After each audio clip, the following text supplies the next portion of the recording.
Perkenalkan, nama saya Harun Abdul Karim, NIM 121140147. Perkenalkan, nama Muhammad Rizky Nopriansyah, NIM 121140132. Nama saya Zara Reva Ananta dengan NIM 121140138 dari TPB 50. Perkenalkan, nama saya Alvin Yoga Kusuma dengan NIM 121140154 dari Teknik Informatika. Perkenalkan, nama saya Muhammad Kaisar Fatadelaga dengan NIM 121140119. Apa itu gaya Lorentz? Gaya Lorentz merupakan suatu gaya yang ditimbulkan dari adanya arus listrik pada medan magnet. Kedudukan pada gaya disesuaikan oleh tempat muatan listrik ini menyebar dalam kawat. Sekarang kita akan membahas tentang arah gaya Lorentz. Misalkan suatu konduktor atau penghantar diletakkan di antara dua medan magnet yang memiliki dua kutub yang berbeda dan kawat tersebut diberi arus listrik, maka pada kawat tersebut akan timbul gaya Lorentz yang dapat menggerakkannya atau membengkokkan. Arah gerak atau bengkoknya kawat akan mengikuti arah gaya Lorentz. Konsep gaya Lorentz tidak menimbulkan arah acak, namun memiliki pola dan arah tegak lurus dari arah kuat arus listrik dan magnetik, maka arahnya akan sejalur dengan arah medan magnet. Rumus gaya Lorentz. Terdapat 3 cara untuk mencari gaya Lorentz. Di antaranya yaitu 1. Gaya Lorentz pada kawat berarus listrik. Dengan rumusnya yaitu gaya Lorentz sama dengan kuat medan magnet dikali kuat arus yang mengalir pada kawat dikali panjang kawat dikali sin theta. 2. Gaya Lorentz pada kawat sejajar berarus listrik. Dengan rumusnya yaitu gaya magnet dibagi panjang kawat sama dengan permeabilitas magnet dengan nilainya yaitu 4 kali 10 pangkat min 7 dikali besar arus listrik di kawat pertama dikali besar arus listrik di kawat kedua dibagi 2pi dikali jarak antara kedua kawat. 3. Rumus gaya Lorentz pada muatan bergerak dalam medan magnet.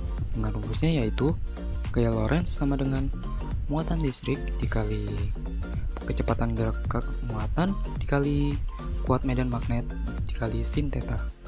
Berikut ini adalah alat dan bahan yang akan digunakan dalam membuat motor sederhana. Pertama-tama ada lakban hitam. Kedua ada kawat tembaga. Ketiga ada 2 penjepit kertas. Keempat ada batu baterai. Kelima ada magnet. Keenam ada tang. Ketujuh ada pisau. Dan kedelapan ada penggunting.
Setelah kalian melihat proses pembuatan motor sederhana tadi, kalian pasti bertanya-tanya, bagaimana cara kerja alat ini?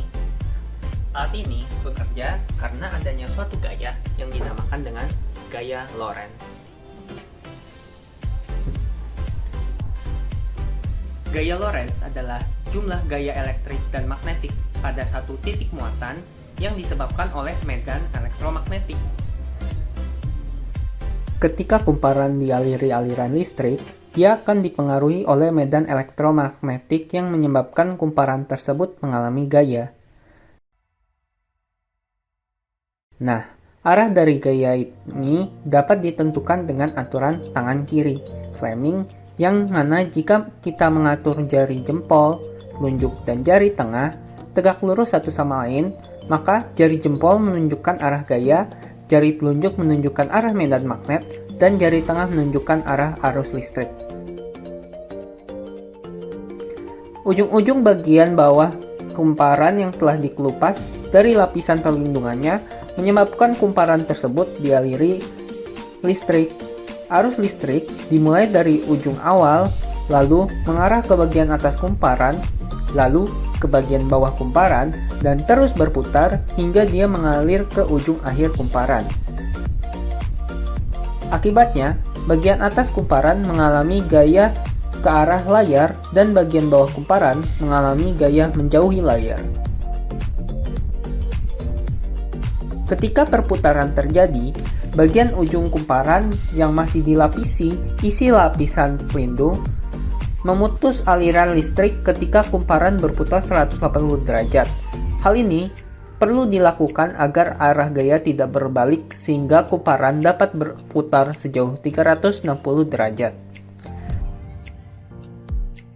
Motor listrik punya banyak sekali aplikasi saat ini, yaitu seperti kipas angin, lalu ada electronic vehicle atau kendaraan elektrik, dan juga tentunya topik dari video ini yaitu bor listrik.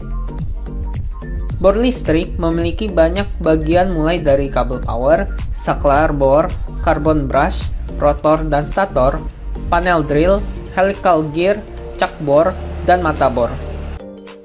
Pada bor listrik, digunakan mata bor DC bersikat yang merupakan pengembangan dari motor listrik sederhana yang telah ditampilkan. Motor DC bersikat ini dihubungkan roda-roda gigi yang terhubung dengan mata bor. Ketika dinyalakan, motor akan berputar yang menyebabkan mata bor ikut berputar.